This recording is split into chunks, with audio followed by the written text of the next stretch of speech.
2, 1, we're live! Hey, good morning, good afternoon, good evening, Fabulites. This is Angela with another edition of Notes on the News, where I share with you headlines from my news feed and also, space, okay. And also my thoughts and perspective and my take on the headlines. But it's not news, it's just my notes on the news. You may get my perspective on the headlines, you may not. We don't know. And it may just be something we kicking it about. Hey, welcome on the chat. Like, share, comment, subscribe, and all of those other good things.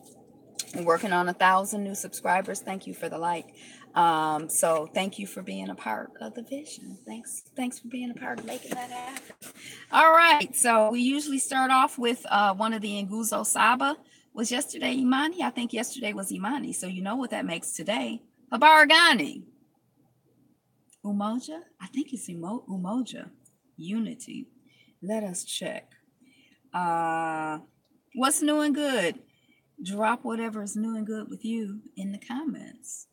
What's exciting for you personally? What's exciting in your community? What's exciting in your family? What's exciting in the world? Good news. Nguzo Saba. Okay, we'll go back to Endarkment. I don't know why I don't so much care for yeah, yesterday was Imani, which was faith. So today we have unity. Umoja, unity, to strive for and maintain unity in the family, not family, family, community, nation, and race. Practice Umoja every day. How are you practicing Umoja today? How are you striving for unity in your family, your community, your nation, and your race?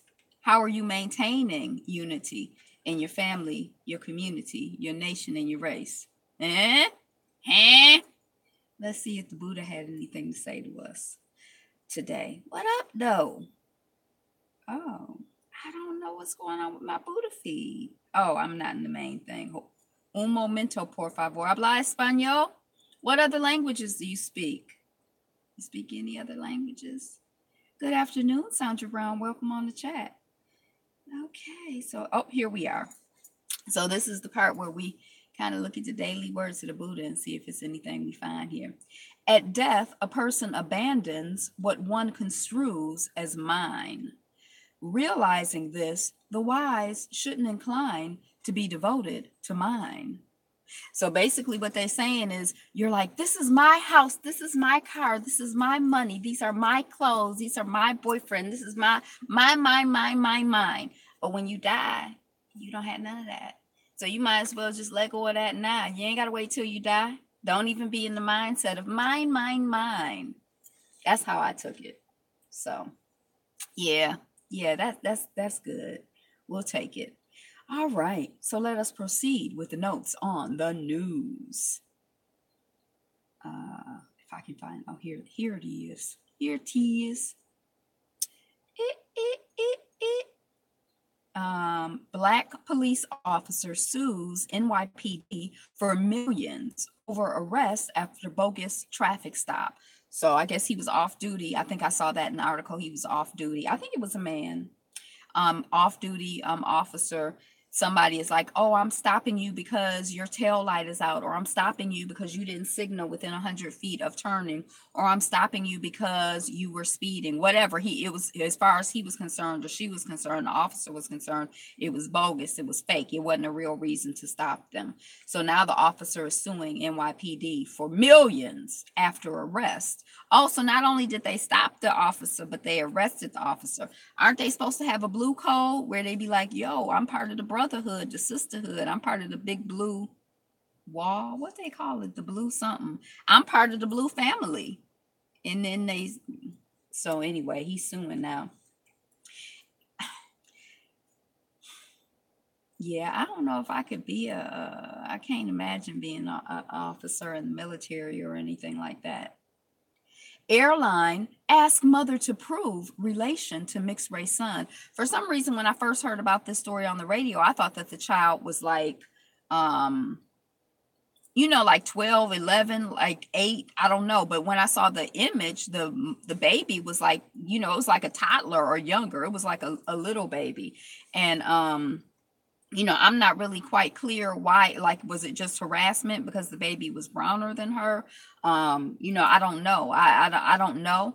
I know that when my grandson traveled unaccompanied minor, he had to have all kinds of documents. And I don't know if when you're traveling with a child, you have to have all kinds of documents.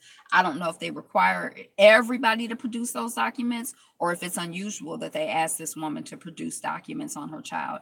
And then it's sort of like, a birth certificate for a child. The birth certificate could say, you can find any old birth certificate and say, this is the birth certificate of this child. If the date is close enough, like, how do you even know if that's who the person is? I guess theoretically, photo ID, if you're an adult, that establishes who you are. This is the person in the photo. But even the documents that you take to establish that you are who you are for a driver's license, a passport, it's kind of like on faith that this is my birth certificate, But anyway, she felt harassed and, felt like it was something related to the color of her child, or her color, like, that's not your son, prove it. So I don't know, these airlines, it seemed like we just keep getting a pretty steady flow of stories where these airline people are kind of like intense. Now, I think she was flying Southwest. Southwest has a reputation for being very, like, customer friendly and fun and upbeat, and hey, Sonia sees, and like, like all of that. So I'm not sure, maybe the person was having a bad day, because I've flown Southwest and they party and they, they pride themselves. That's their brand, customer service. So I don't know. Some of these other companies, you could say they brand is the harassment of people, but not Southwest. So I don't know.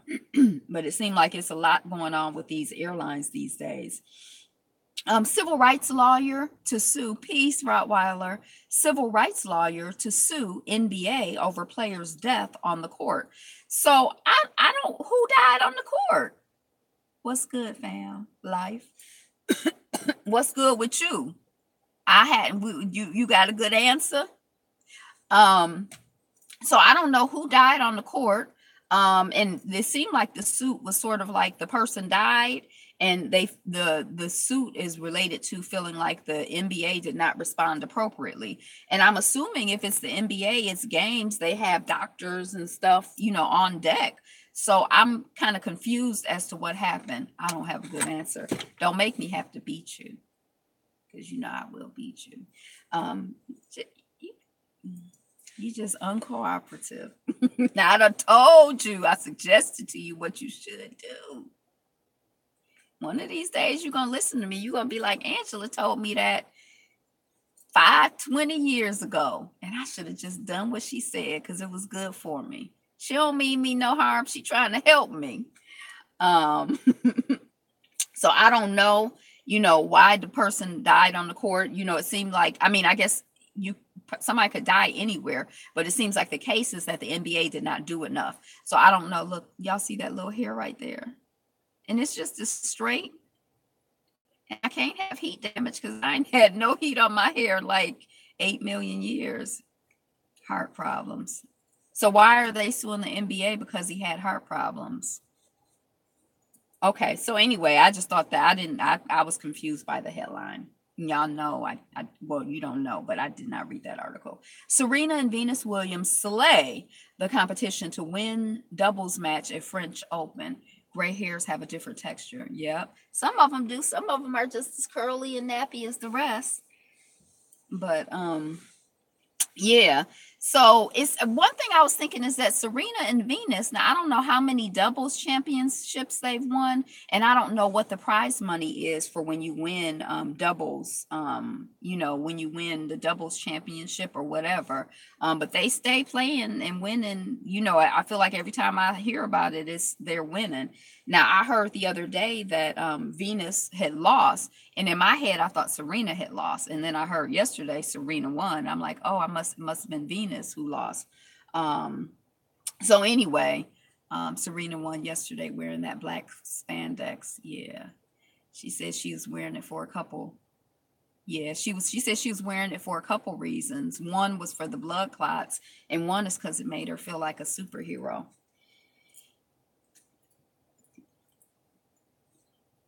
The black cat suit is what they're calling it. It looked like a leotard. I mean, I don't know. It didn't really look like. Maybe I couldn't grade jeans.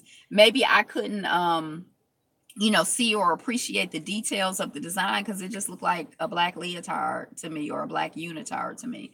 She has the jeans of a winner. Yes, she does. Biafra shut down. It was badass. Oh, you liked it? Biafra shut down cripples Nigerian cities. So, oh my gosh, my heated seats are on. That's not good. Okay.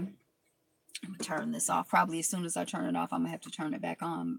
So Biafra shut down cripples Nigerian cities. So there's like a movement in Nigeria, an independent state, and this movement has been going on apparently since the 60s. Biafra still Nigeria.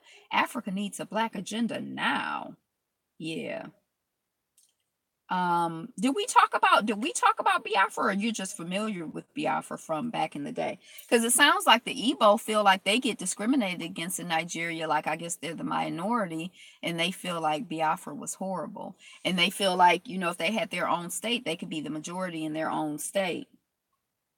People have been able to play football in deserted streets in Ariaria in southeastern Abia State. A stay-at-home protest by Biafran separatists in Nigeria has crippled cities and towns in the southeast. Streets are empty and markets, banks, and schools are closed to mark the abortive attempt in 1967 to gain independence for the region. It led to a bitter 3-year civil war in which more than 1 million people were killed. 1 million people? Oh my gosh, that's a lot of people. The authorities have warned the secessionists against street protests, and security forces are on patrol. So, tribalism, ethnicity is the enemy of Africa.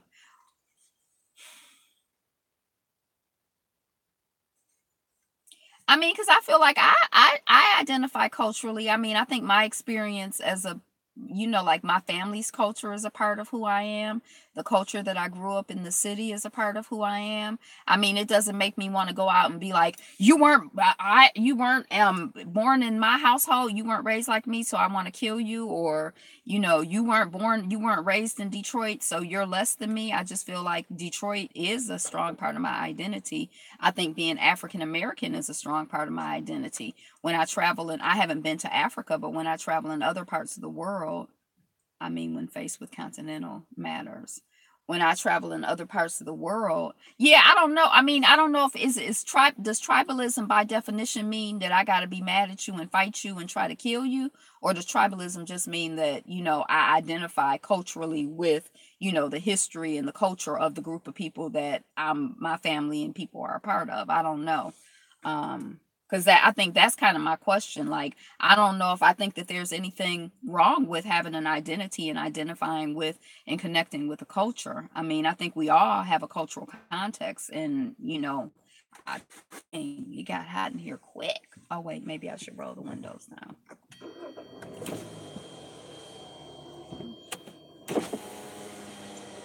So, oh no, it's humid. Oh my gosh.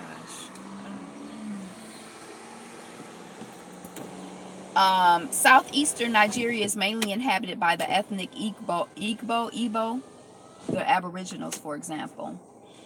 Igbo, I think it's Igbo, but it's spelled Igbo, who often complain of marginalization, accusing successive governments of failing to develop their area. Is not about acknowledging white supremacy. I'm not sure I understand, girl. In the last few years, there has been a resurgence of support for a breakaway state of Biafra, led by the band group Indigenous People of Biafra, IPOB, and the movement for the actualization of sovereign state of Biafra.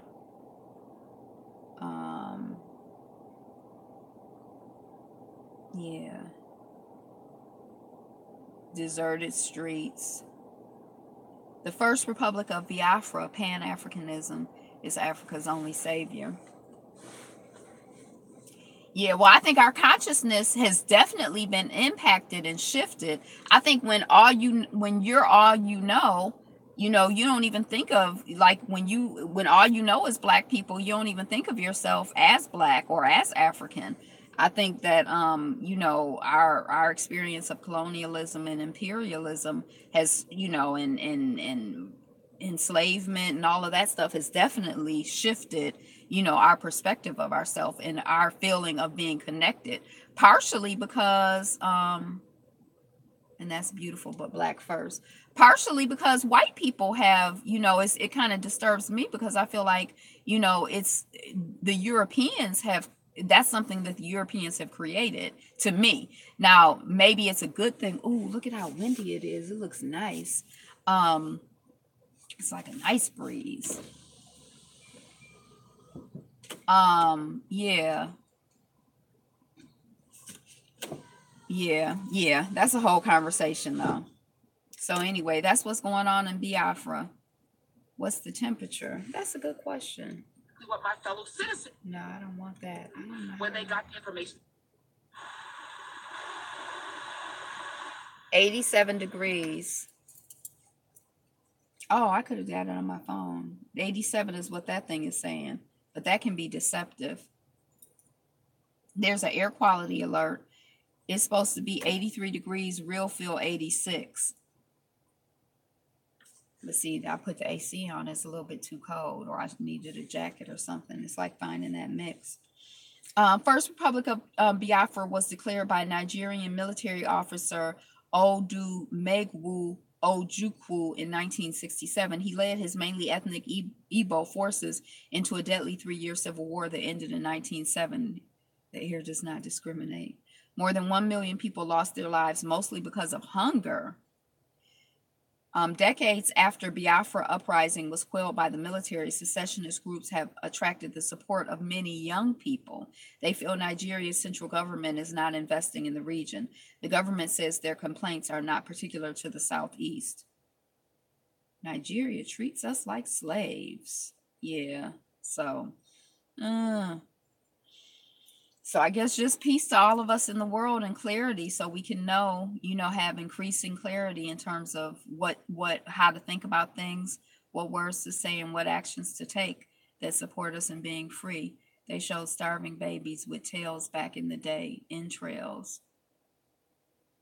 Yeah. Oh, wow.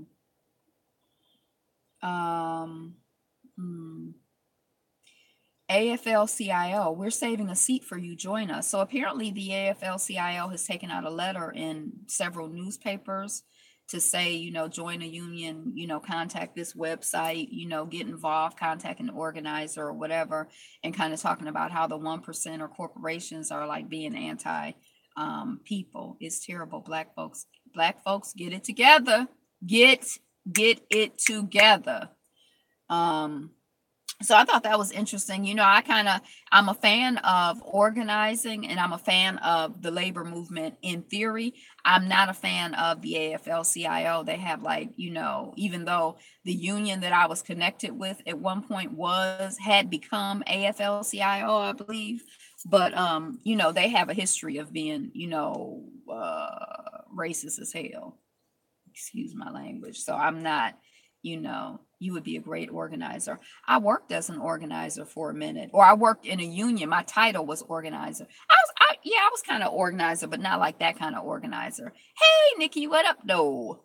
Bride price, South African young women weigh freedom and tradition. Now, this was an interesting article to me because, I'm particularly interested in the transactional, not like Obama better. I'm particularly interested in the transactional nature of relationships. Like, what do people feel that they're getting? What do people feel that they're giving? Is money like a valid exchange in the context of a relationship? Are things a valid exchange in the context of a relationship? What makes somebody a whole? It's just like, it just feels like, I don't know. I just think it's rich. I think it's a rich subject. South African. Okay, so this young woman shares her reflection in the mirror of her stares at her reflection in the mirror of her bedroom, testing the makeup that she will wear for her engagement party, a celebration of proposal not made to her or even with her knowledge. She was a third year. I should say her name, Sikane. Miss Sakane was a third year university student when I was avoiding the name because I'm like, I can't pronounce it, but we gonna go with Sakane. Was a third year university student when her boyfriend approached her family to ask for her hand in marriage, sealing her future with a cash payment. She was not part of the conversation. They wouldn't get married for 4 years when a bride price paid in cattle would be due, but no other man could ask to marry her. Yeah, the union of families, not man and woman traditionally. But the man was part of the negotiation, but the woman wasn't part of the negotiation. He negotiated with her family. So it was like, I think the idea of her being excluded from that conversation had her feeling a certain way. It has me feeling a certain way too. I didn't choose, my family chose for me. I think it dowry, says Sakane, a 22-year-old university graduate, pulling on her denim jacket and making loose her thick black hair. I love my fiance. I do love him, but I wasn't ready for marriage. Now, this was her boyfriend, so that's really interesting to me. Dowry is degrading.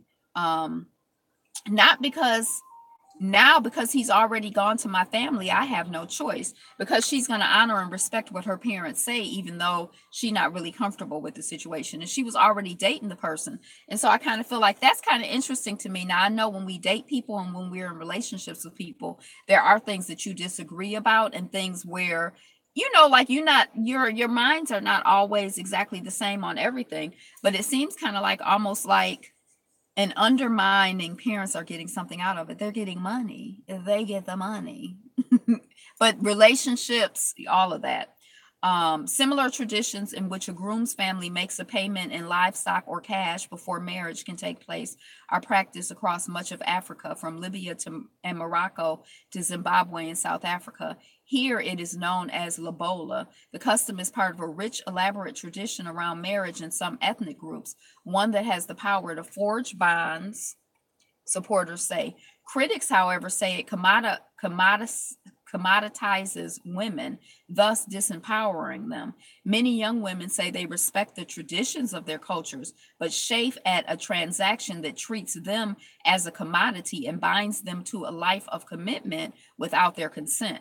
They're addressing this in a variety of ways, from cohabitating to avoid traditional marriage. So I wonder how that stops. Like, it's like if you living with somebody, they'd be like, oh, we ain't paying no money for you because you a hoe. I mean, how does that stop them from so that's one of the strategies, cohabitating to avoid traditional marriage and lobola altogether, to fighting legal battles to abolish lobola. We have the power to make decisions and we respect our culture, says Say Lee Hilope, a documentary filmmaker living in Johannesburg. When we question our culture, it doesn't mean that we want to do away with it completely. I felt that was sort of important because sometimes I think that, just like people, it's okay for people to grow and evolve and develop and to know better and to do better and to continue to acquire wisdom. I feel like it's okay for cultures to grow, evolve and know better and do better and to continue to acquire wisdom.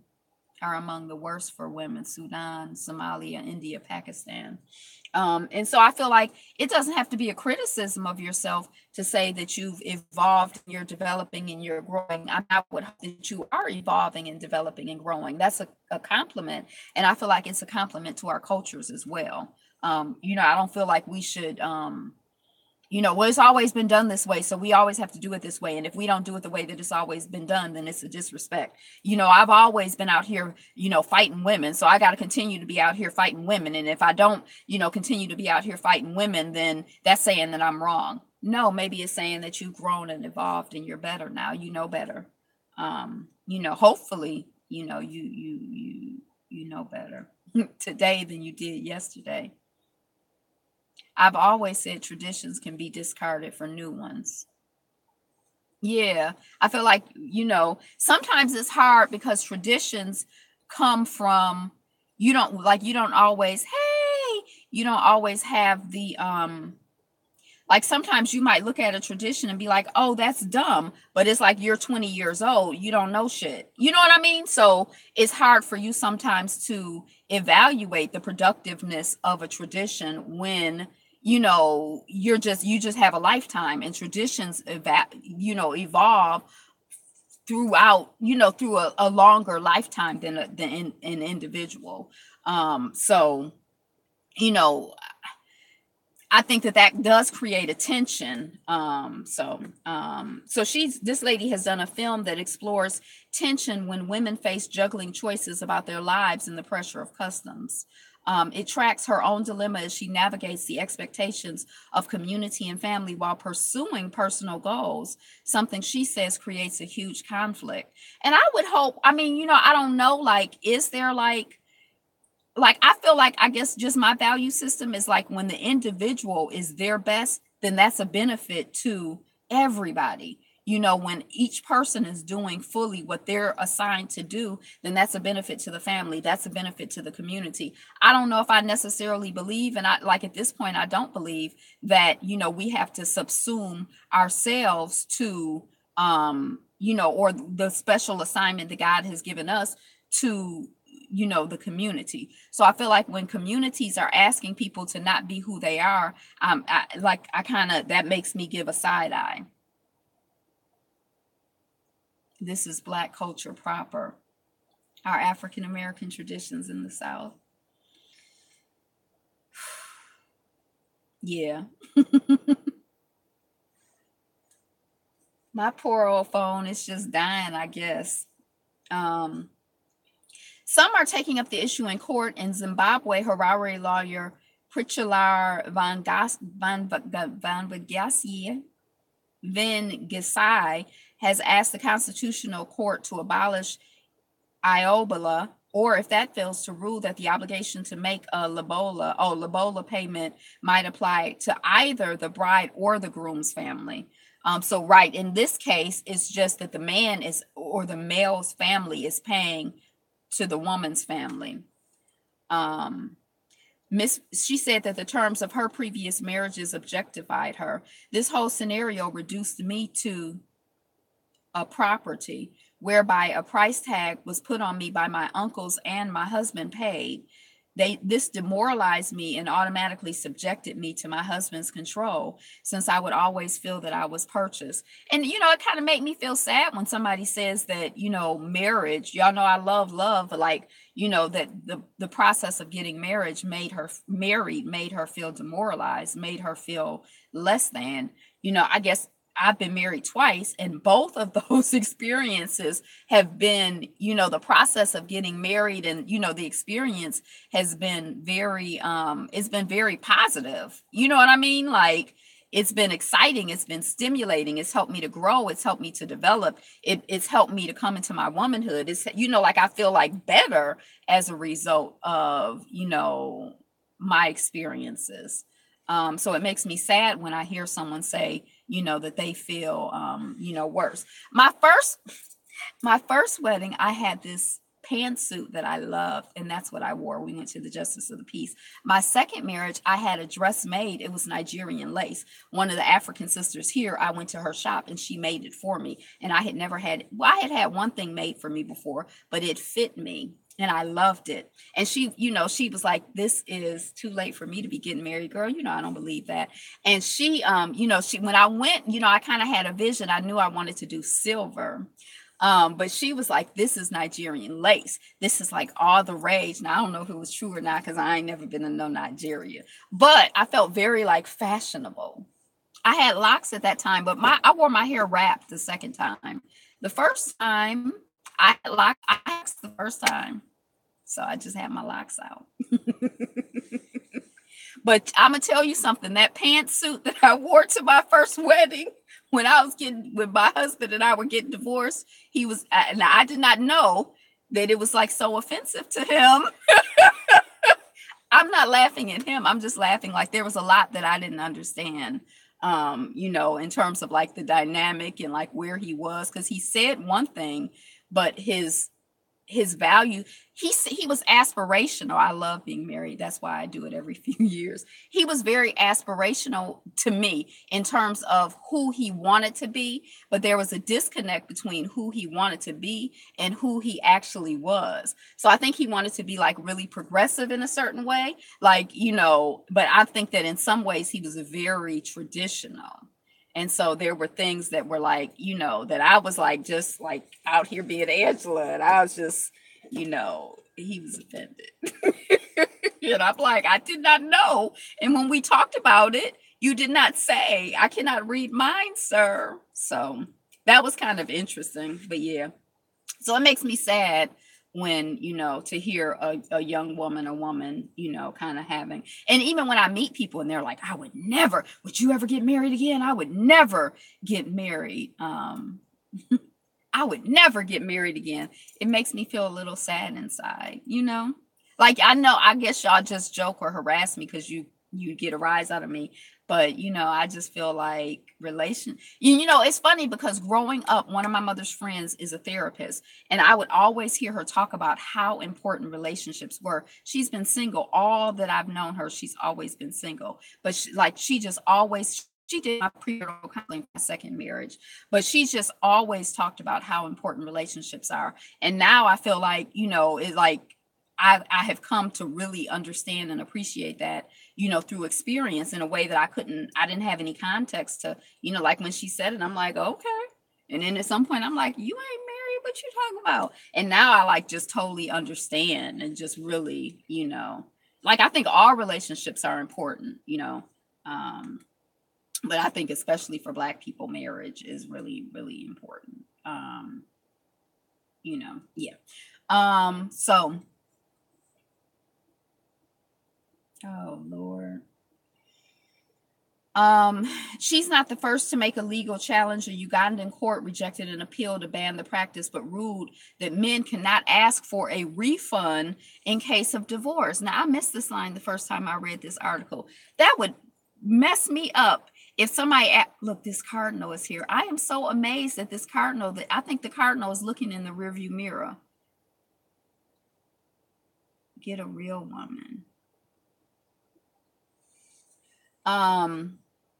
You want a refund, so we done got married and now we got divorced and you pay $7,000. You like, I want a refund. I want a refund with interest. So the Ugandan court said that the men cannot ask for a refund. Zimbabwe passed a law preventing parents from accepting payment for daughters under the age of 18.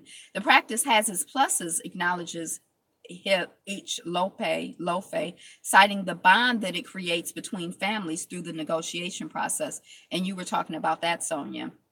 And I know in my personal experience, hey, Miss Kendra, I know in my personal experience, like that merging of families and that merging of communities, I think it's important. Like when I saw my mother get married, and I was married and then she got married. And when I saw how they did their marriage, it felt like a community union. And I like had a whole different take on. That's why when I was like gonna get married the second time, I was like, I just go to Justice Visa. I'm grown. I'm too old to be having a wedding. And the people were like, we want you to have a wedding, Angela, because they want to be a part of it. And I could understand that, but I was kind of like, so I didn't want to make a whole big, people spend like $8 million. I don't believe in that. I believe in investing in your marriage, not your wedding. But, we did do I did appreciate and value and try to respect and honor, other people's desire to be a part of the union. And I don't know if I told y'all this, but I was talking to somebody when I got divorced the first time. It was like, people were devastated. Or, they were like, oh my gosh. And I'm like, what happened? Are you having a conniption? And they're like, you're getting divorced. And I'm like, yeah, we're getting divorced. What you upset about? It was like people were invested that I didn't know were invested. People were involved that I didn't realize were involved, and I was the first, I got married at my college graduation. I was like the first in my group to get married. So, it was a big deal, to some. Apparently I didn't know. I didn't realize. I didn't know. They have a robust discussion. This is the marital negotiation. They bond and they eat together. They say that people who are part of your negotiation party are the people you turn to when you have problems. That's what in my experience, that premarital counseling, I think you need to have something. You need to have some community. You need to have resources, all kinds of resources, but definitely, or when you have something to celebrate. I thought that was a beautiful concept. From that moment on, you are forever family. Isn't that beautiful? She's struggling. It's your fault if a man mistreats you. I mean, I guess everybody is entitled to their opinion. I think it probably depends on how old you are. Like, I do think that there's like an element of like, in relationships and in life, I do think there's like an element of like the unknown. I remember when I was dating the second time, my mother's husband said, when you meet somebody and you think you like them and you want to go on a date, you hope that the person who shows up on the date is the same person that you met and you liked on the street or wherever you met and liked them. And then when you go out on a date with somebody, men don't lie ever. And then when you go out but I think it's a two-way street. So I don't know who Jason Black is. Probably not. I don't know. And then when you go out, once you start dating people and you're like, okay, we're going to be in an exclusive relationship. You hope that the person that you get in the exclusive relationship with is the same person you've been dating. And I know a lot of women, we teach people how to treat us. And then when you dating and you're like, okay, we exclusive, let's go on and get married. You hope the person you marry is the same person that you've been dating. Why are you bringing that stuff over here? You trying to bring negativity and darkness, negativity and negativity to my feed? And so, I have had women say, we were living together for 20 years or living together for 5 years. He would wash his clothes. He would cook. He would do this. He would do that. And then when we got married, I noticed that his clothes started piling up and I was so confused.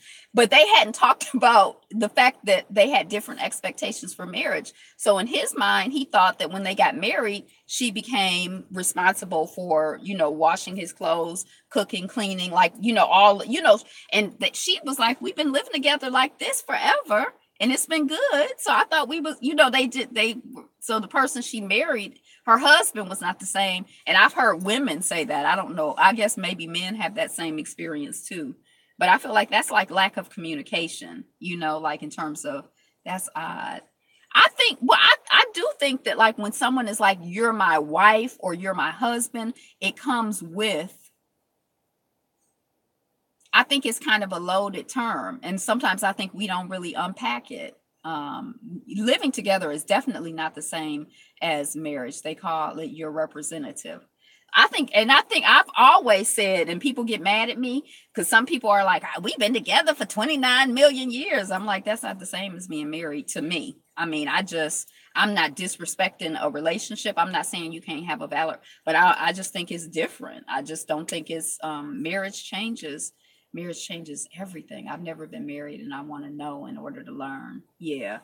Yeah, I think, and I feel like I feel like relationships, our relationship with ourselves, our relationship with our sisters and our brothers. I was on a feed the other day. I told y'all about it.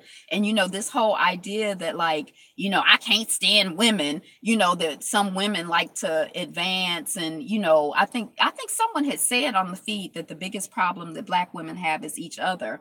And I was like, oh my gosh, now we are not, I just feel like our relationships with our sisters, with our mothers, with our daughters, with our cousins, with our brothers, with our uncles, with our daddies, all of that are really, really important. And I feel like I just feel like we need to talk more and, we need to work more on that. And yeah. But, and I just feel like, in the love that we have, not just in the context of marriage, but like, how to kind of love and respect each other, and connect with each other and, honor each other. I feel like we just Black love. Yeah. Black love. I feel like it's radical. Because at the core of, I feel like at the core of some of this stuff that we live in is this idea that we're not supposed to love and value ourselves. So it's like if I can love and value myself, then that's significant. And that's like that's powerful. And when I love and value my sisters and my brothers, that's a whole nother next level. Yeah, and we just have to start with positivity. We just have to, I feel like I shouldn't say just because it's not always easy, but we just love each other. Just love, just love. That's what I think. But yeah. And so she felt like she was, I don't want to be a commodity. In a contemporary urban setting, it's not always realistic to negotiate in terms of cattle. Because what am I going to do with 7 cows in my apartment? No, I want money. I want cash. Yeah, entrepreneurs have developed apps to calculate the cash equivalent of the cattle price, allowing users to adjust for factors such as education, virginity, and skills. Where's all the love you said? My nope. Oh, cattle. Now is that a song, Sonia? Where is the love you said was mine? Oh, is that song? Till the end of time. Okay. So, and then I also thought it was interesting because I don't know if y'all remember, I don't know if we talked about it, but there was this young woman who was selling her virginity online.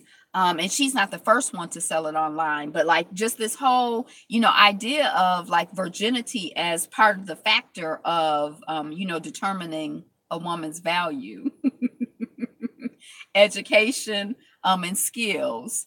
A price of 11 cows or about $7,000 is, yeah, you could go buy somebody's a virgin online, or not the whole person, but the sexual experience of being the first person to have sex with her. But there was one woman a couple months ago. I don't know if she was like the largest. I don't know if she was the largest price that was paid for. I can't remember the story, but and on Harlots, do they offer refunds? I don't know. On Harlots, but that was one of the storylines on Harlots, that TV show on Hulu that I really, really liked. But there was one of the daughters who, the mother who was a madam, she auctioned off her daughter's virginity to the highest bidder. But the daughter, it was just awful all around. I think for the young woman, because she was like 16, and for the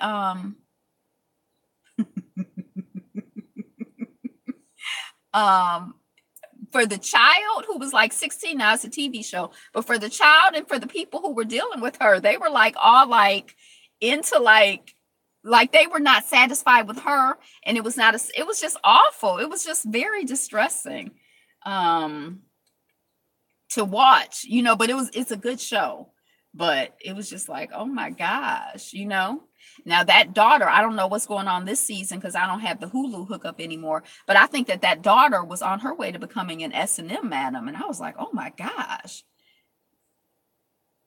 When I sing, that's very sweet, because I have a dream in my head that I'm a singer, but I don't really think I'm a singer, but I wish that I was a singer,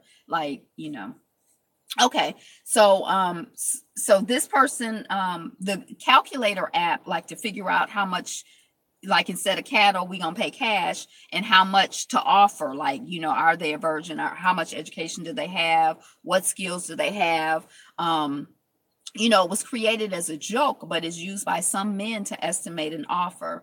And that's the price that her boyfriend agreed to pay for her. So I guess they think he used the app to determine, Despite being conflicted about the custom, Sekane says Lobola is fair compensation for what her family invested in her.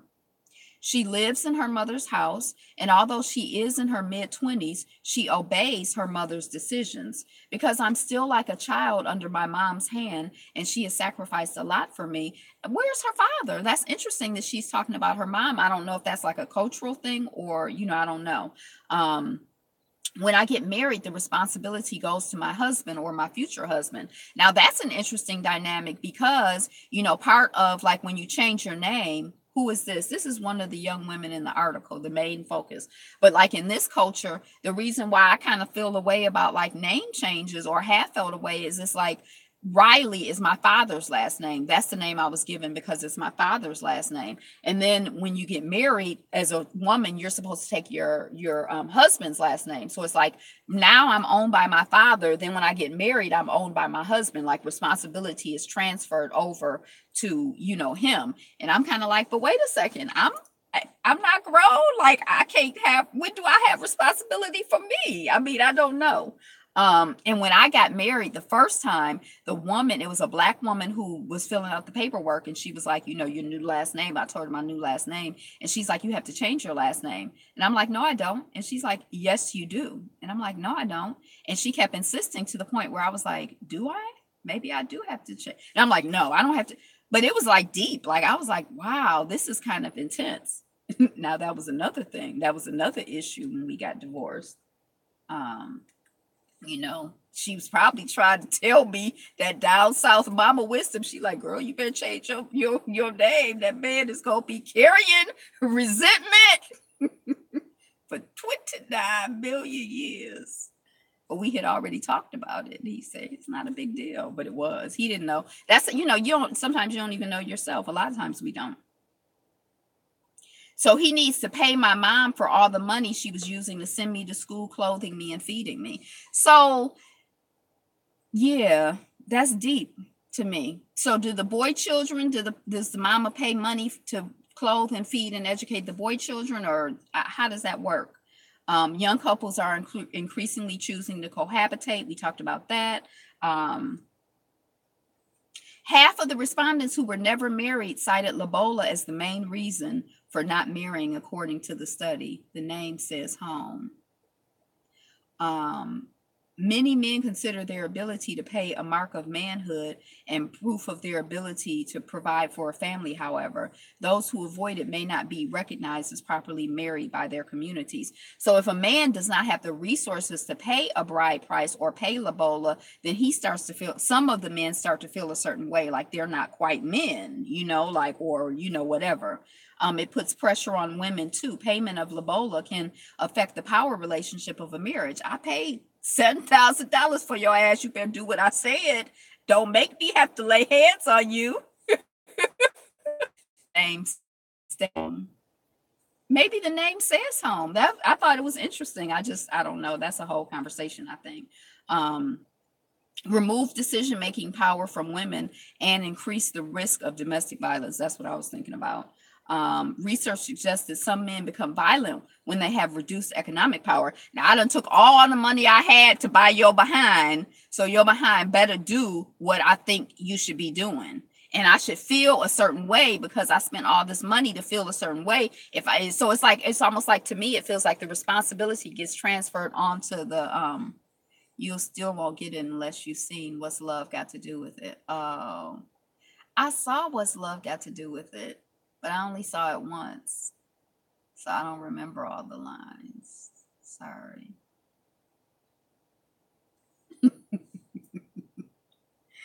I couldn't watch it. And you know what's so amazing to me about that movie? It seems like across time and space, universally, men really seem to love that line, "Eat that cake, Edame." That's what Ike kept saying at the end of the movie. The name stays home. The name stays home. I don't know. Some people think just let me do it for the sake of my family. I've never seen it either. Yeah, I saw it. That's a sad, that whole thing, keep the last name. Keep her last name, or he wanted her to Yeah, I don't even remember their situation. But anyway, study estimates higher death toll in Puerto Rico. Tina Turner. So he was Ike Turner. So she took his name when she got married. So did he want her to give me my name back, or did he want her to keep the name? I don't know. I still can't figure it out. Study estimates now my name now, I love it because it's Rasulallah, which means messenger of God. And I think that is so beautiful. And my first name is Angela, which is like an angel, like it's like it's a double, like, like yeah, I love that. Rasulallah. Ooh. Now the Muslims, apparently that name is like I guess only like it's like when I first heard what's wrong with the husband's name. I don't know. What's wrong with whose husband's name? When I first heard somebody named Jesus or Jesus, I was like, oh my gosh. Rasulallah, yeah. Oh, but she kept it. I made you give me that name back. You can't be out here using my name. You better give it back. You can't really get it back. Yeah. Okay. So higher death toll in Puerto Rico post Maria. So the hurricane that happened last year. I think they said like 65 people died. Now they saying like 6,000. It was like a huge number that they're saying died as a result of, the hurricane and the aftermath of the hurricane. Walmart is now offering college tuition to employees for $1 a day. So there are some online universities. I was curious about like the quality of the education that you would get, but you have to study like business management, or I can't remember. There were certain an awesome last name. There were certain courses that you would have to take that seem to be business related. So it's not like where, the corporation is paying for you to go to school to study poetry, because they like, no, poetry is not going to benefit us. But if you study business management, we going to pay for your education for this online program or whatever. So, Walmart. But anyway, I just thought it was interesting. Sly Stallone launches Balboa Productions with film on Trump pardon heavyweight champ Jack Johnson. I remember Rasulallah's face. Now mine is spelled Rasul Allah. It's got another L. I can't really tell. Another L and probably no H. So I think that when like this whole thing to get Jack Johnson pardoned, I think that I had heard that Sylvester Stallone was one of the people lobbying Obama and Trump to get him pardoned. I don't know if it's so that he could do this movie, because he's a boxer and he's into movies, and maybe his newest shtick is like black folks, because didn't he have a black person direct and act in his last movie, which I did not see. But now I do like the idea of Sylvester Stallone. Wasn't he the one who they were like, he created a platform to showcase himself. So I sort of like that. You know what I mean? You out here auditioning and trying to have people choose you. I like Creed. I think that was his last project. But I like the idea that with the Rocky series, he chose himself and he created something for himself. I feel like that's something, that's important for all of us. Choose yourself, create for yourself, build for yourself. Don't be, authorize yourself. That's some writing I do. Okay. So anyway, yeah, it was probably planned long ago, but I don't know if he was lobbying for it because he wanted to, because I'm like, it was like I heard some names of people who were with Rambo series. I never saw Rambo or Rocky or Star Wars. I might have seen one Rambo. I think I saw one Rocky, maybe two. Those kind of sports movies, usually when I watch a sport movie, it's like it's inspirational in a way, because it's like, the underdog and you overcome, and it make you feel like, yes, I'm inspired, but I don't really care for them. I mean, I don't go out of my way to watch them, but when I watch them, it's kind of like, oh, okay. But I don't like I don't like boxing. My mama liked boxing. She used to watch it with her daddy. I don't like it. Especially when I see Muhammad Ali and how verbal he was. And then, I feel like all of that banging on the head, I can't stand boxing. Body Heat from the 80s. I've heard of it. I don't remember it. Catholic Church joined sex abuse compensation scheme. So they're using scheme like, not like, when I always say this, when I think of scheme, it's like he over there scheming, but they're using scheme like a plan, like, the some people are going to get compensated for being abused sexually, and the Catholic Church is like, okay, we want to get down with that. We want to contribute some money to the people who have been sexually abused. Now, how much you pay somebody for their sexual abuse? I just can't, this idea of like, compensation for stuff is very confusing to me. I think in some sense, I have a personal feeling of experience, like with, like if I work a job, sometimes I'm kind of like, this ain't worth it. And then sometimes I'm like, oh, this is cool for the amount of money I'm getting, like I have a personal experience of feeling like compensation. Who was our most dignified athlete in the last 40 years? Managed a couple of local fighters. I missed all of the rest of that. I don't really follow athletes very much, so I guess because we're talking about Muhammad Ali, he's in my mind. But he was like, he seemed like a BSer too. He like, look how pretty I am. I'm the most pretty. I'm the prettiest. And I'm like, what is that fool talking about? It was funny. It was entertaining. And he wasn't always talking foolishness, but maybe that's like boxing culture. Cause he like, you can't, my face is too pretty. I'm like, what in the world? Ali, Ashe. I like the men who won the something in the Olympics, and they put the black power fist up, or the fist up. It was black. Did they put on black gloves? This thing is shaking. Arthur Ashe.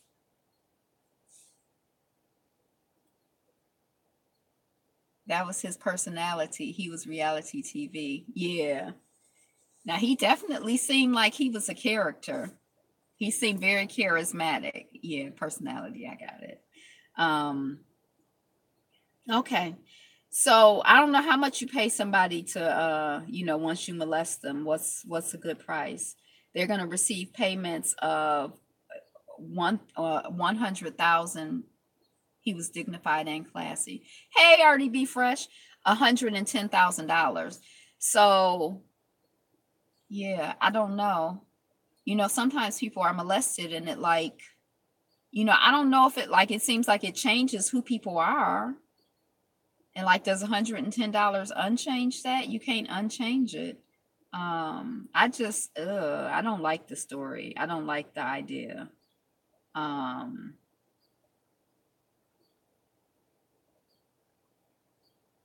Religious ministers and school teachers were the most commonly reported perpetrators, the report said. The greatest number were in Catholic institution. It is not a case of a few rotten apples. Society's major institutions have seriously failed. So that's in Australia.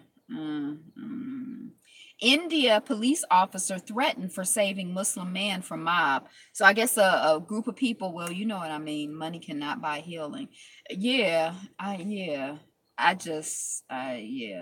don't like it. So I guess some people were harassing,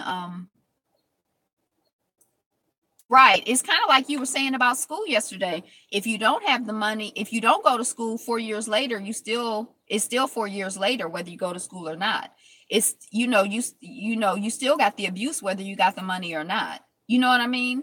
So, I mean, I think that's a good point. I would rather be rich and unhappy than poor and unhappy. $110,000 is not rich. Rich is in your spirit and your soul anyway, but $110,000, even if you think money make you rich, $110,000 is not rich. They have nothing but money. So basically they're putting a down payment on the kids they will molest. Oh my God. Oh my God. How awful. What an awful concept. I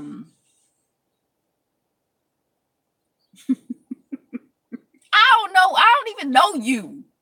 Who are you? I don't know what you mean. I don't know you. So a mob, a group of people was, if they were serious, they would put them in jail. That is so sad. Yeah, that's right. And like, look at the what in the world is going on to produce, like, what's up with your culture? Like, is something wrong? Like, I hear 50% of movies will have LGBT. That is so sad.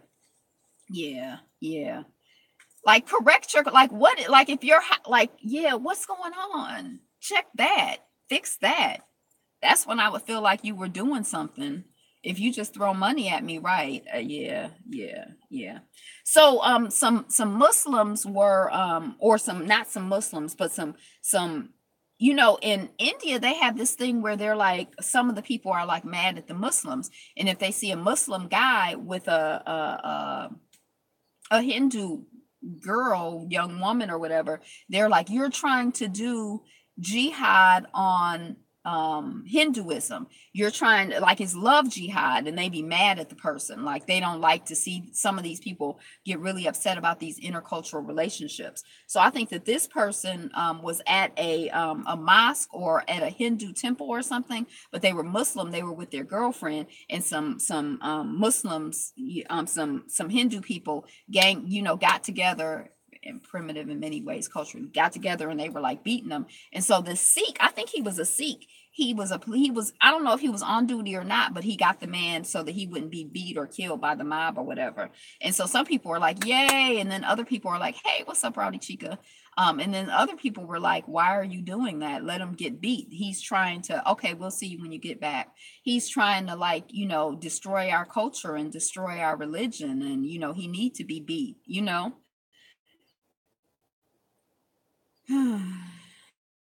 Okay.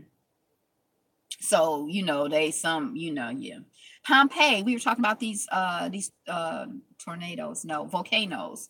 Pompeii victim crushed by boulder while fleeing eruption. I think this is the volcanic eruption we were talking about. Didn't you say?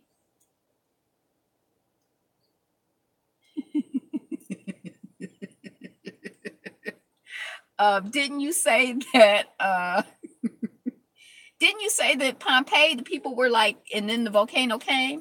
So I think that he was trying to run away, and before the lava could get him, a boulder got him. He got knocked. I think it was a he.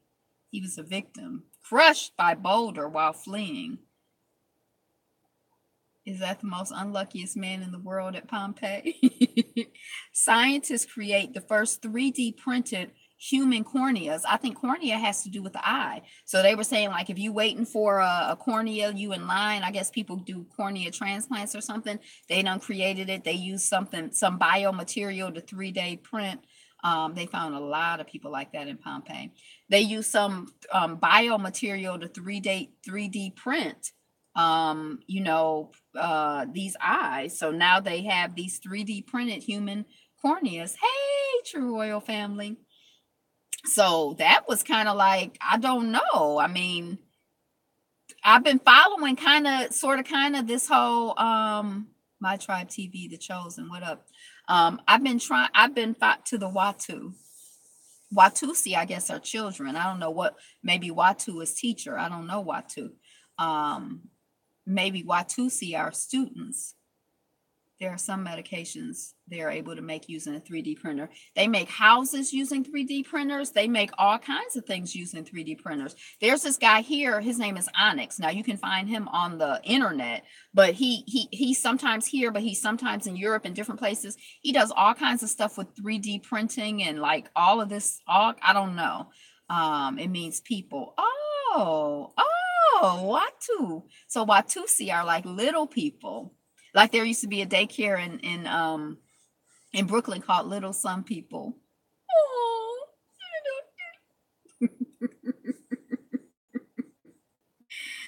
so scientists created the first 3D printed human corneas. New study finds whites abandon democracy when marginalized people see games.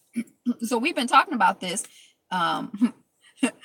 Use Ultra Sheen. We've been talking about this. It's like it's their game. And like, they only want to play the game if they're winning. They don't want to play the game fairly. If they think you winning, they're like, up, new game. No. So, that's what they're talking about in terms of like this whole zero dynamic or whatever. But that's how they are in everything. As soon as, it's like they try to rig everything against certain people, i.e. us. And then we just shine and thrive. And as soon as then they want to like change the game. I'm taking my ball and going home. That's right. Let's change the game. I don't want to play this game. I'm knocking all of the pieces off the chessboard because you was about to win. Immature, dumb, stupid. But anyway, there's been a study done. Hey, Marlowe's Corner. There's been a study done, a new study. So, it's coming off of Moguldom. And I think this must be a new Black blog that I told y'all just showed up in my feed maybe about a month or 2 months ago. But they always have interesting stories, but I ain't going to that story. I already got the concept. Lead shootings. I might need more, but I ain't going to get more. Lead shootings. Gunman had killed the day before the attack. I think we talked about it yesterday. So Marlowe's Corner, you were having a boxing chat yesterday. Y'all were talking about boxing. We were talking about Muhammad Ali earlier. Yuck.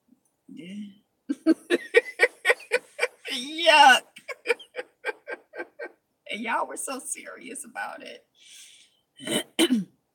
So yesterday we talked about this lead shooting, which is somewhere in Europe.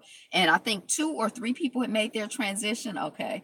And I guess that was yesterday. And I guess now they're finding out that before the person went there and killed people, they was killing people. All this killation and just the killing of the people. I'm going to kill people here, boxing and Mo. I'm going to kill people here. Then tomorrow I'm going to kill people there. What they killing for? Is it a justified murderation or just frustrating? I mean, why are we out here killing people?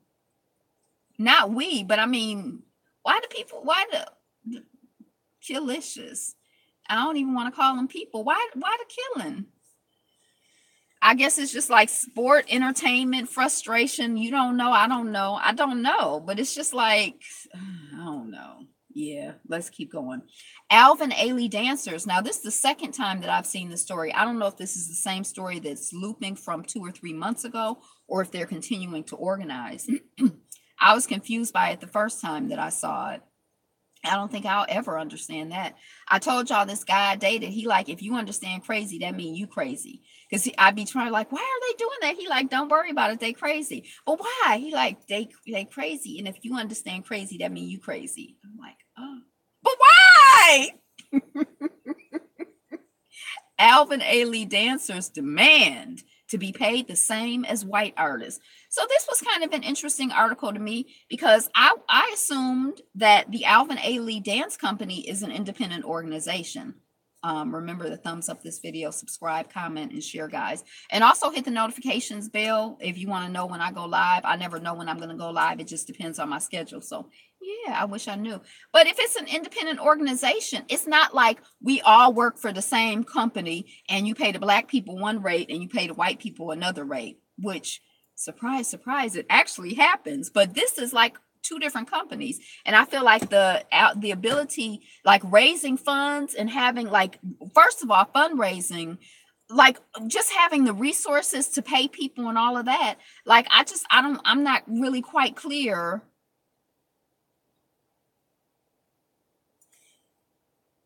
I'm not really quite clear what's up with the dancers and what their expectations are. Like, is the implication that they feel like white dancers are paid 2% of the total income that the company makes, and you're only paying us 0.5% of the total income that the company makes. So you need to raise it up because y'all are, too much of this money here is going to administrate. I don't understand. It was starting to rain. I don't understand. I don't understand. And I still don't know if it's an old article or a new article. But yeah. That group would be mostly white, all gay anyway soon. You talking about the dance? Is Alvin Ailey the one that does, what is that? Revelations? Because there's one company and I've seen him perform like 3 or 4 times. And every time I'm like, I do not want to go see I think it's Alvin Ailey. And then every time I see Revelations, I think that dance is definitely, I am just like awestruck. Usually if I go see dance, I like dance, but I like always go kicking and I don't want to go. Like if little kids are having a dance recital, you'd be like, and then you go and you're like, oh. But that's how I think it's Alvin Ailey that does Revelations. And every time I see it, I am like, even now I know the name with the fans. I think it's like big skirts, but I don't know. I think it's just, yeah. I know the name now. I can't even tell you that because I've only seen it in all my life. Hey, Kendrick, in all my life, I've only seen it, which I think 4 times to see the same dance is probably a lot, but I've only seen it 4 times. It's not like I go every year and I know, like I've just been, kicking and screaming every once in a, like, so I don't know if that's the one with the fans, but I know that the last time I went, I'm like, I have seen this piece before, and every time I see it, I'm just like, Revelations. I think it's Revelations, and I think it's Alvin Ailey. Yeah, I think it's Alvin Ailey. Racism isn't a side effect. Roseanne slammed for, you talking about the Bible? No, I was talking about a dance number that is performed by a dance troupe. Revelations. No, it's Revelations, like the Bible, and it might be. I don't know why I love it. Roseanne slammed for appearing to blame Ambien for Valerie Jarrett tweet. Now, the thing that was interesting to me about this headline is I feel like it's an interesting day when it's an interesting time in history when I find myself or Black people find ourselves talking about the CIA. Don't talk about the CIA. Don't talk about the FBI. Do your job. CIA, do your job. It's like, when have seen it talking about what do you think of Drake's blackface? I missed it. When I first heard that Ambien was like, there are a lot of side effects to different drugs, but racism is not one of the side effects that we know of. I was like, that's funny. They got her, whatever. And then I'm like, I ain't here for no daggone pharmaceutical drug company. I'm not laughing at they joke. So that's what yeah. All of the daggone side effects to the pharmaceutical drugs. I ain't got nothing for y'all. I don't care nothing about no daggone ABC, all of that mess, them Disney, all them corporations, and they, all of that. I don't care nothing about that. A U.S. preacher asked followers to help buy 4th private jet.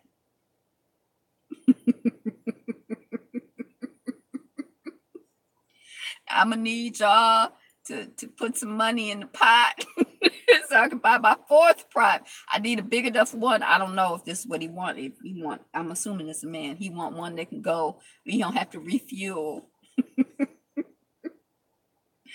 A new insight about Hulu shows how much Netflix has driven consumer distaste for ads. So they're saying initially people wouldn't pay more money to get commercial-free TV, but now people will pay, like with Hulu, a lot of people pay the $4 extra so they don't have no commercials. You pay $4 extra with your Hulu so you don't have to have no commercials, or you just watch the commercials. They say in Netflix has changed the culture. People are like not here for the commercials, and they're willing to pay to not watch the commercials. Arkady Bobochenko commercials suck. Now I can agree with that. Remember we talked about this murdered Russian journalist, the Russian journalist who I parried more, so I don't have to see the commercials. See, you're part of the Netflix effect, according to this article. So this journalist, we talked about him yesterday. It was a story in the news. If you haven't already, please subscribe, comment, like, and share, and click the notification bell before leaving. Thank you. They're paying millions of bucks for commercials for seconds. Yeah, they make that money. That's if they wasn't making them. It's a small investment to get a big return. It just sounds like a lot to us because the scale for most of us, to spend millions for anything just sounds like, oh my gosh. But in the context of what they doing, they operating in billions. So that's like. So the person yesterday, I was like, so this journalist who, say bad things about Putin, he been murdered. That's what the news said. I ain't think nothing else about it. So now today they say that the murdered journalist showed up at a press conference. They done staged his death. His wife found him. I don't know if she knew. She found him shot up and laid out in the lobby of the apartment building, but he wasn't really dead. It was like, I guess they were trying to catch the people who were trying to murder him or something. Crazy. I was like, I skimmed the article and I'm like, I don't even understand what was going on. Why this is so dumb to me, but maybe I have to like really sit down and read it to understand it. And I'm like, what? So you're not dead? Okay. Okay. White House moves forward with China tariffs, but offers few details. Those crazy Russians and the Americans who love them. Now, this was like in Czechoslovakia. I don't know. I don't really even understand that region of the world. I like your channel. I'm new. Welcome. My Tribe TV, The Chosen, the same industry that tries to say their content can't cause people to go out and do something, pays millions to put something in front of people for a few seconds. That's right. Why are they doing that? They ain't doing it for fun. Yeah. Judge claims her hands are tied after Nashville man who was freed in 2016 must return to prison. Oh, this was a jacked up story. As I click on it. Oh, this was a jacked up story. Let me click on it and tell y'all all about it. Yeah, this was a jacked up story. I am going to come back to it though. Nicaragua unrest, government colluding with mob, says Amnesty. So Nicaragua, they just been in the news. A minute ago, it was Venezuela. This is an area we Black folks can use to our advantage. Commercials. The article hasn't come up yet. It's on the Land of Black Star. Maybe that's just God saying, liar, liar. Don't be dwelling in that. Police reports reveal Milwaukee officer exaggerated actions of Bucks player. You guys have a next day. I will be fabulous for myself. The rest of you folks, bye for now. Good evening, family. Hey, I see. Thanks for stopping by, Mr. Kendrick. Bye, Kendrick. I missed it. Not quite, sort of, kind of, but you can always watch it on the replay. That's a reminder if you come in late, I'm loading it up. Hey, Bonafide. Thank you for the flower. So this is basically saying that the in some of these reports, when they're like, I had to kill him because he was coming at me like a wild animal and he had, a knife on him. Oh, I don't know if y'all saw the movie Detroit, but like they had knives that they were carrying on them and throwing, they kill somebody and they throw a knife on them, be like, they had a knife. But, they be making up these stories and lying. So this is like one of those, like, oh, it's so shocking. It's not shocking. We're not shocked by this. Police reports reveal that the officer exaggerated. Lies, lie. Okay. Promising high school basketball player collapses and dies during Nike Elite Tournament. Did we talk about that already? No, I don't think we talked about it. Right. We're not shocked by it because that's what they do. They liars. They're liars and they're cheats. And they have no honor. Like, where's your honor? Where's your dignity? Where's your self-respect? Who raised you? Like my first mother-in-law, she used to say people were dragged up. You was dragged up. I mean, you can't, yeah.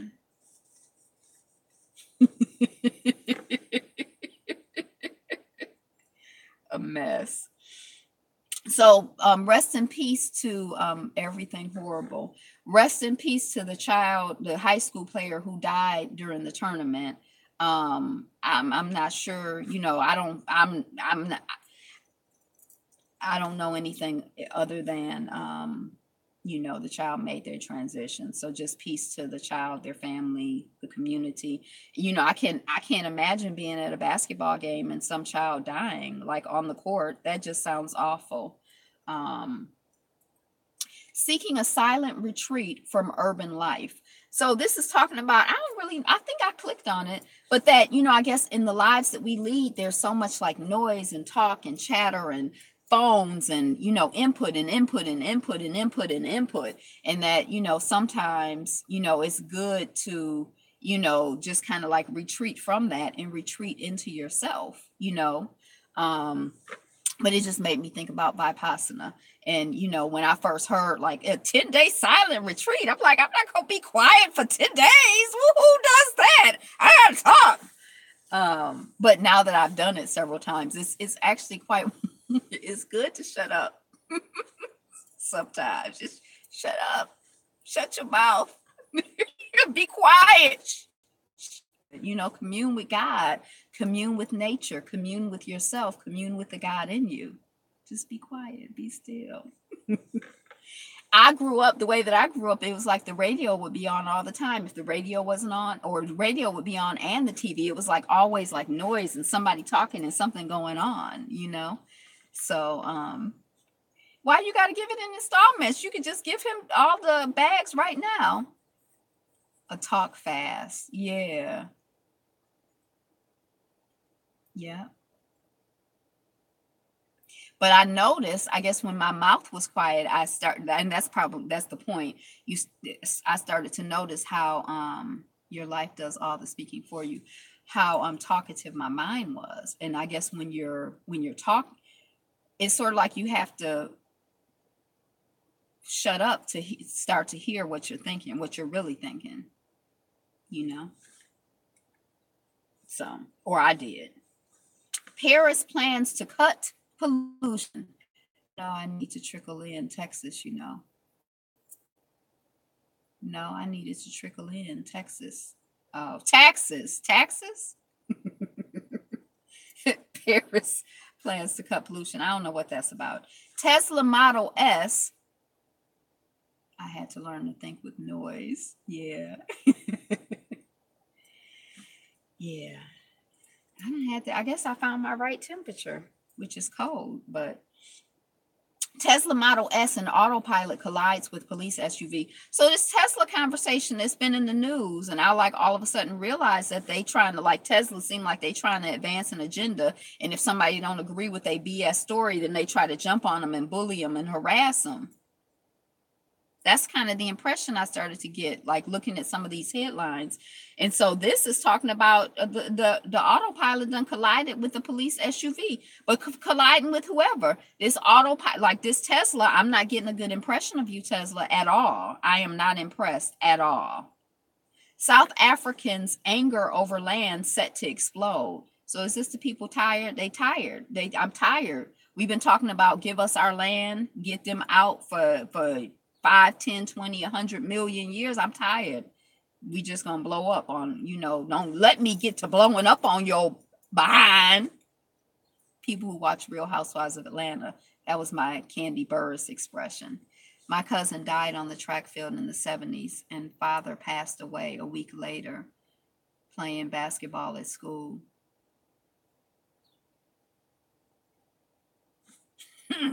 You like Alexa too, so you seem relatively trustworthy, but between the Alexa and the Tesla, I have to question your judgment. I'm just saying. Okay. Oh my gosh. Okay. Oh, this is the story I wanted to look at. I have zero trust. It's too late. Don't trust a man that loves Alexa. That is my advantage. I'm sorry to hear at True Royal Peace Queen. Oh, yeah.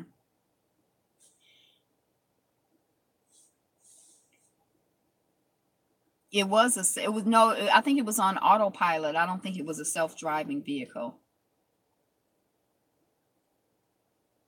That article is coming off of Engadget, ENGADGET.com. That's the blog. Tesla Model S in autopilot. So that sounds like, it doesn't sound like it was it sounds like cruise control.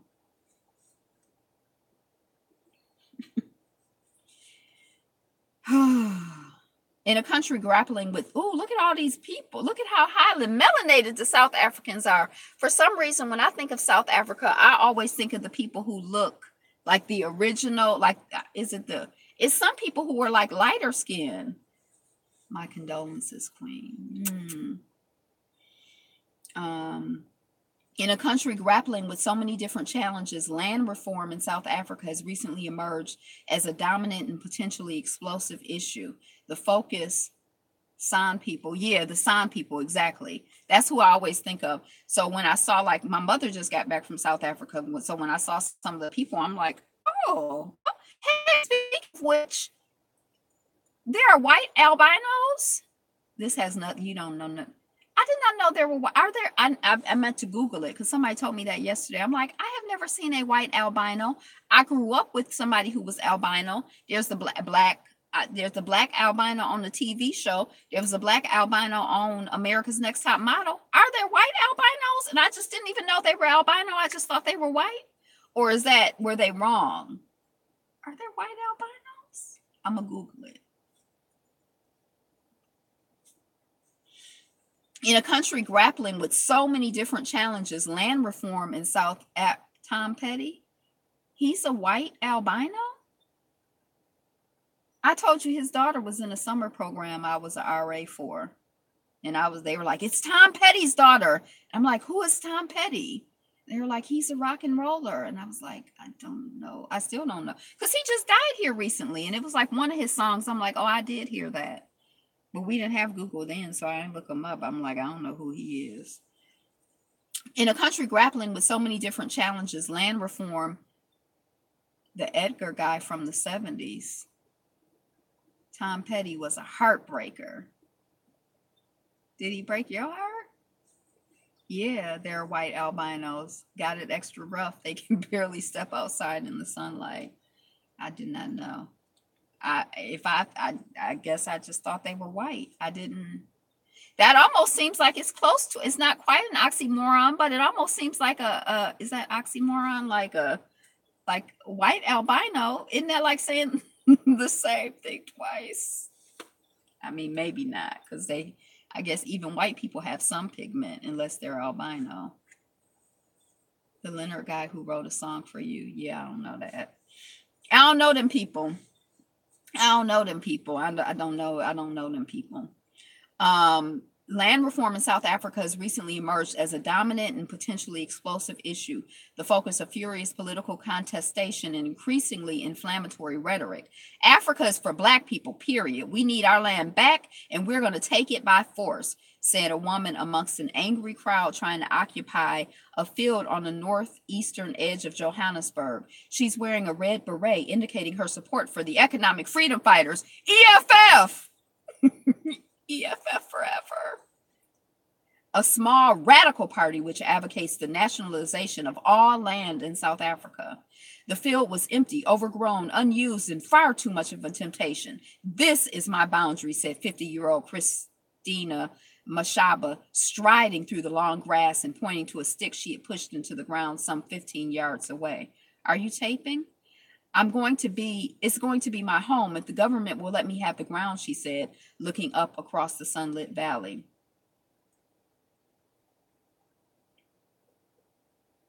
Excuse me for one moment. Un momento, por favor.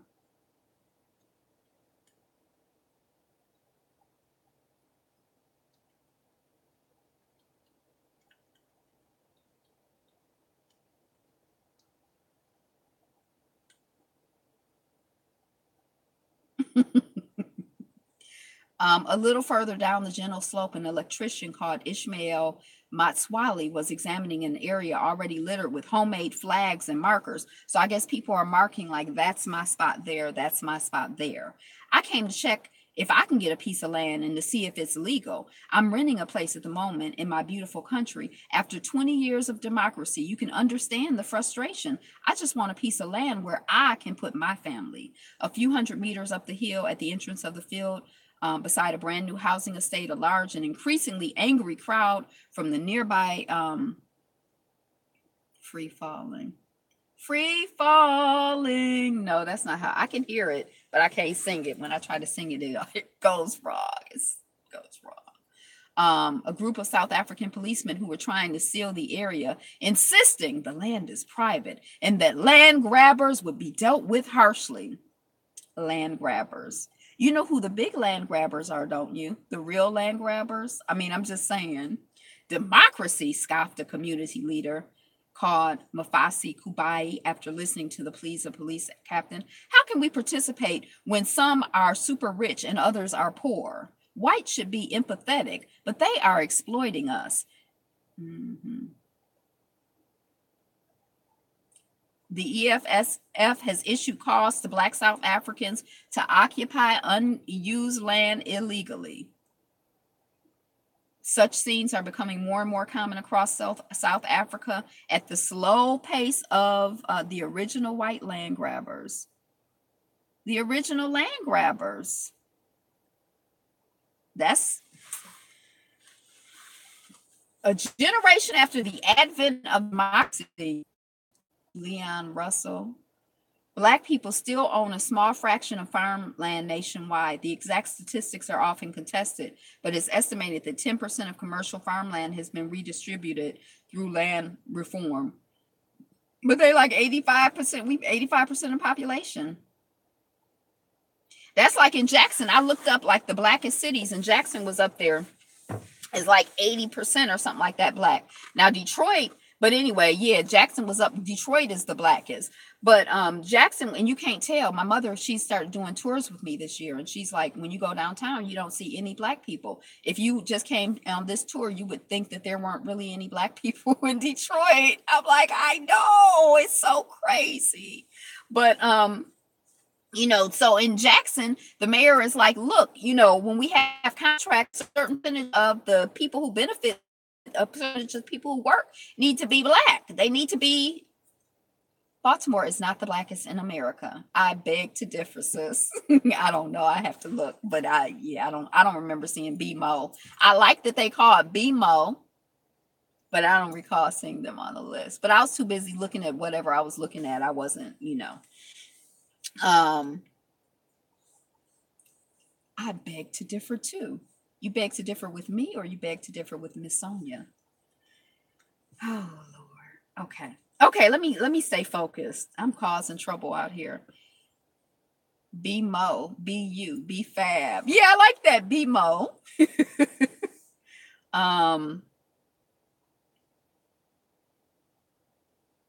Yeah, I don't know what I was talking about. Oh, so the mayor is like, you know, I remember going to this because I used to work for this black like water these black Muslims had a business, and I used to work with them down south. That's where I used to get my honey from and my eggs. That community, they have a community down there with Miss Sonia, excuse me, pardon me. And so we at the meeting, and people are coming to bid on the airport, the Jackson International Airport, to redo the you know, the pipe, the water, the fire extinguisher, whatever, some pipes, I can't plumbing, whatever, I can't remember.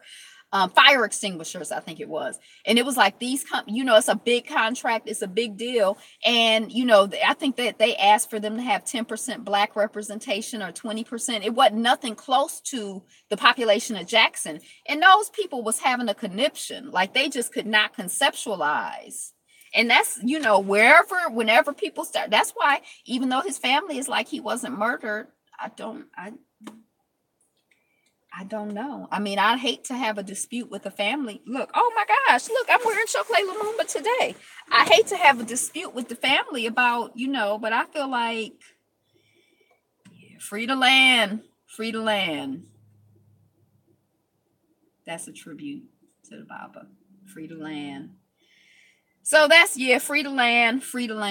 Who is that? Chokwe Lumumba. He was the mayor of Jackson, Mississippi for a minute. He's also been involved with the National Conference of Black Lawyers. His son is currently the mayor of Jackson, Mississippi. But, you know, he was a part of the Republic of New Africa. He did city council in you know, like just, you know, the black people I know who out here trying to do what they trying to do. It used to be called Chocolate City. I still call it Chocolate City, but when I looked at the statistics, I'm like, why they call it Chocolate City? I don't know if the demographics have changed. Why can't they vote in DC? The last time I said this, somebody said they can vote in DC, and I was so confused.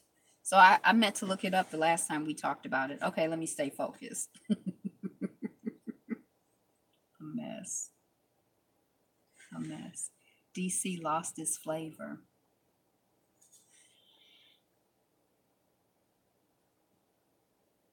Well, Detroit hasn't. Now downtown, you know. Oh, did I finish? I might have finished all of the stories. Oh no, I didn't. Casting news: Regina Hall, Jamie Foxx, Mike Epps, Issa Rae, and more nab new roles. Thoroughly gentrified over the past couple decades. The vote. I want to know about the vote. DC lost its flavor. Russia and Central African Republic, a curious relationship. Dang, I want to talk about that. I don't have time to. I want to read it. LeBron James and the Cleveland Cavaliers are gargantuan underdogs heading into the NBA Finals. They made it to the finals. Yay. Yay. I don't know. When did this obsession with LeBron James start? It's so weird. I don't even follow. I don't even want to. Yeah. So that's it. That's what I got for. Oh yes, so that's right, my fellow LeBronite. Is that a term? LeBronite. So that's what I got. Y'all see Bella? She's sitting in the car today. Around the same time mine ended. Be fabulous, you. So it's on purpose that we're all here together, whether we on the replay or live, here live, all the way live. Oh, I keep meaning to look that song up. Is that a song? I keep wanting to say it. They gonna lose though. No. LeBron stay winning. Oh, that's Bella. Bella the dog is her official name. Thank you, Miss Kendra. So the Habarigani, Umoja.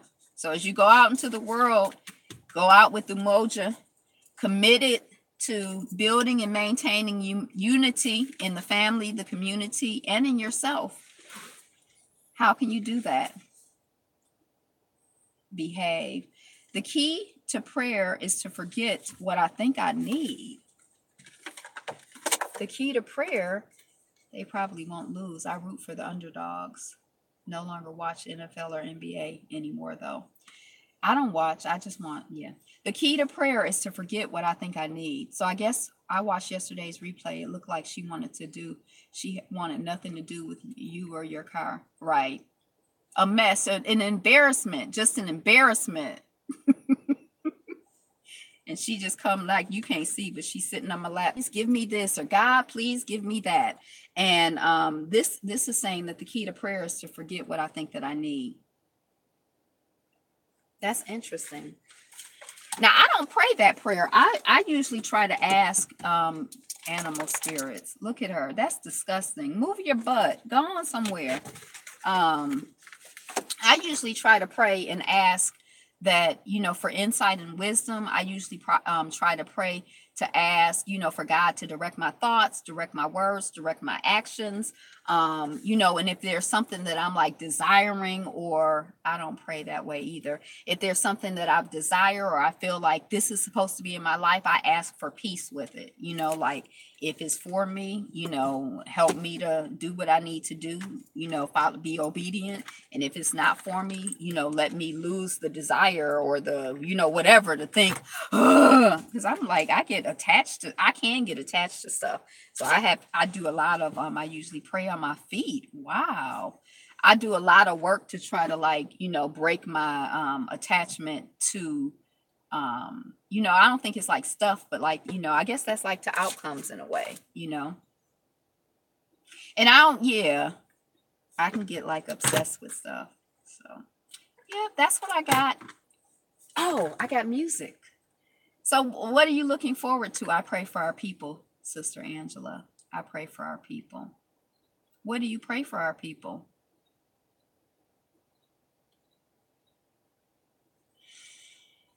And I also started incorporating from my meditation practice more of this idea of, may all beings be happy. I pray for Black love. May all beings be happy. But I think it was dang, one of the sisters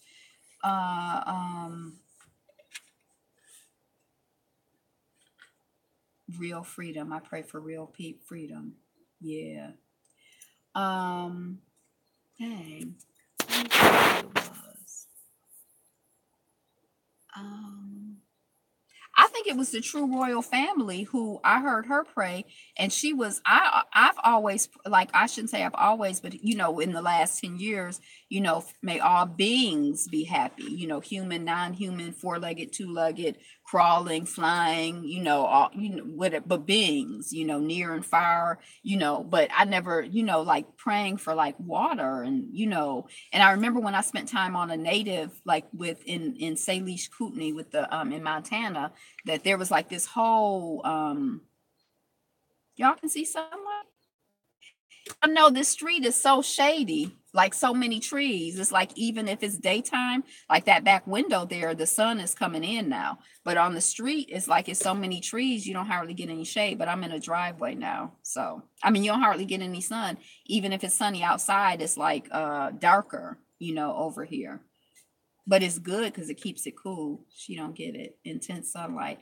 Oh, I pray for sunlight, intense sunlight, so that they leave the planet naturally. Oh, the myriad of traps laid out for us rise up and come together in peace and harmony and reclaim our greatness. Yes.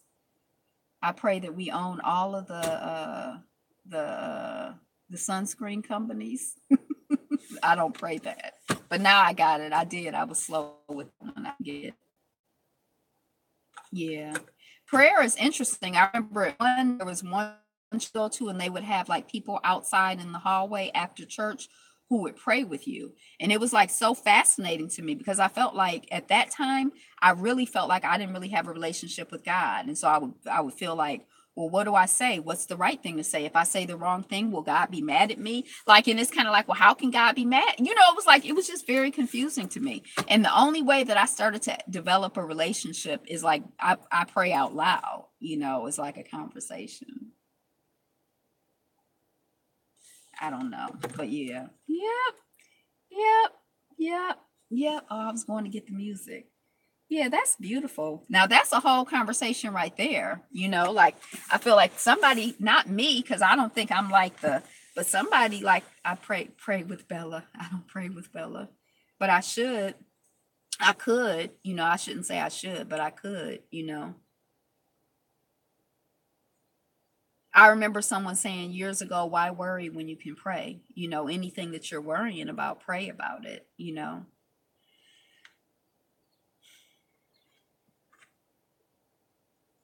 Yeah.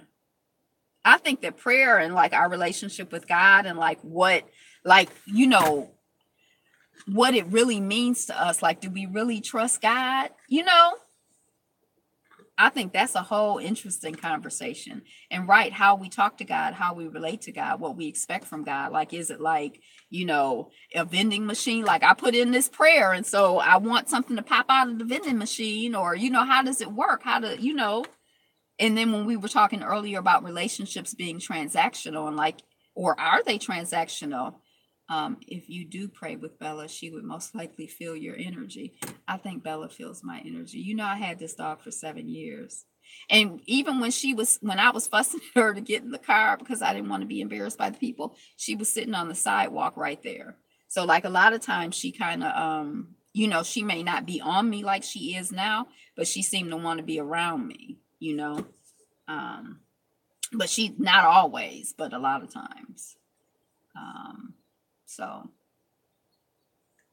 I actually, I don't want her to be when I asked my parents for something, it was because they didn't know until I asked, or I was reminding them exactly a Yapo.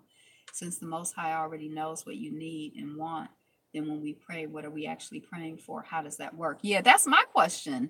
It's sort of like, and I've had people say, I remember hearing this story a long time ago where somebody was like, oh, it was like a fake story, but it was like, somebody got to heaven and it was like all of these like gifts and had people's names on them that had been unopened. And they're like, well, why are they unopened? And it's like, these are all of the gifts that God wanted to give to people, but they never asked.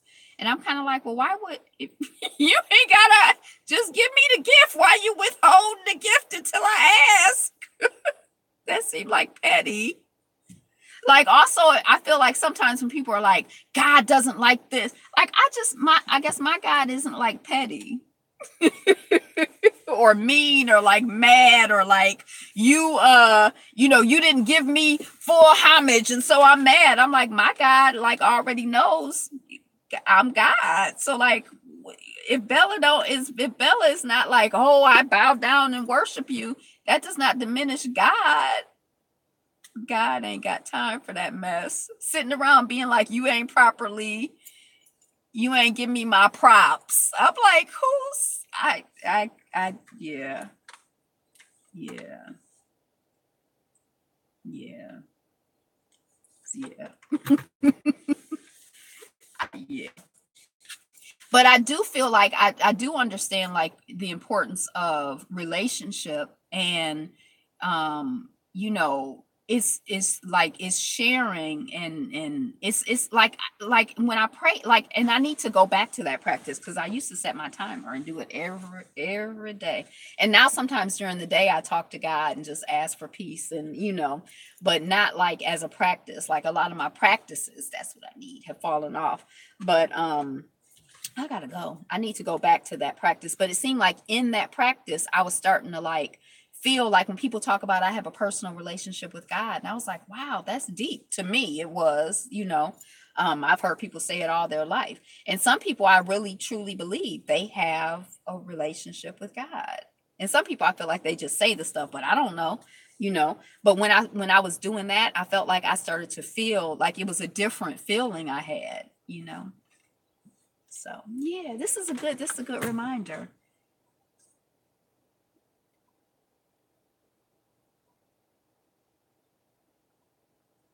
I would not do to my children the things people try to claim that Yah does to us. That's why I don't feel like it makes any sense. Relationship. Yeah. Yeah, relationship. I guess I'm like really obsessed with relationships these days. But it's like I guess I wanted like a relationship, like this idea of like, you know, when you feel frustrated, when you feel hurt, when you feel confused, like just like I would go to, like I have a relationship with my husband or with my mother or with my friends, and I'm like, this is what's going on and this is how I feel. And it's a conversation, it's an interaction, and I never felt it, I didn't have that feeling of like, well, God, hello, God, it's me, Margaret. Remember that? I believe it is a relationship. I never had that, but I started to get that feeling. Um, you know, and so and yeah, don't we all naturally have a relationship with God? Probably, and probably, you're not even like, a lot of things happen and you're not conscious of them or aware of them, and that doesn't mean they don't exist. So, like, yeah, I think we all have a relationship with God. And so maybe when the Christians say my personal, but it was like there was something where I felt like in the same way that I started to realize as an adult, like, oh, my parents don't love me because I get good grades or because, I've excelled in this arena or excelled in that arena. My parents love me. Like it's unconditional. Like, and I was like grown before I understood that. I didn't know, and I wasn't conscious like, oh, my parents only love me if I gotta hit it or else my parents aren't. But then I'm like, oh, and then it's like I started to, and that made me understand God differently. Like, oh, like unconditional love. It is planned for you to not be aware. It tastes sweeter. Yeah, I don't know.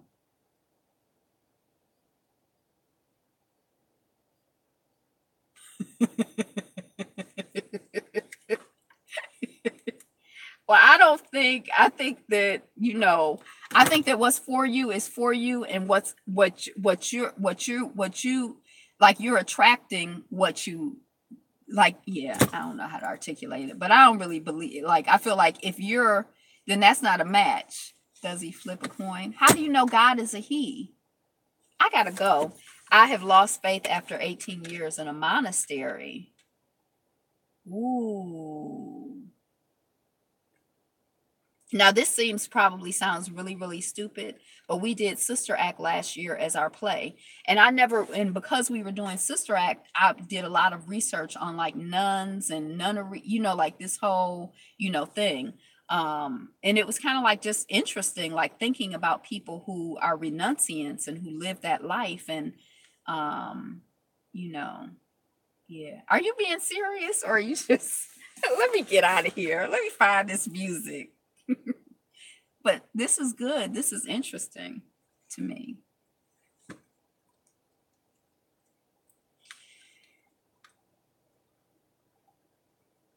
All right. So again, it's on purpose. That was hypothetical. Oh, well, I don't believe that. I don't believe in that hypothetical situation. I think that if you're like, sometimes I think we get like, I feel like when you're in alignment, then you're in alignment.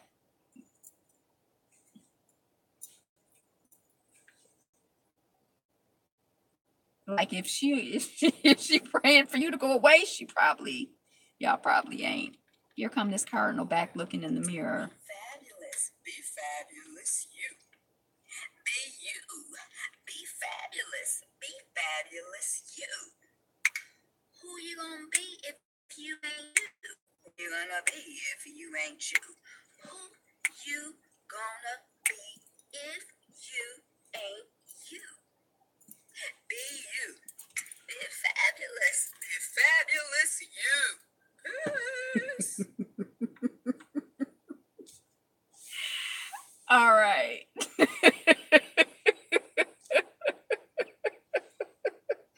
I don't know why that song is growing on me. A cock blocker. Thank y'all for being here. Peace. Peace, True Royal.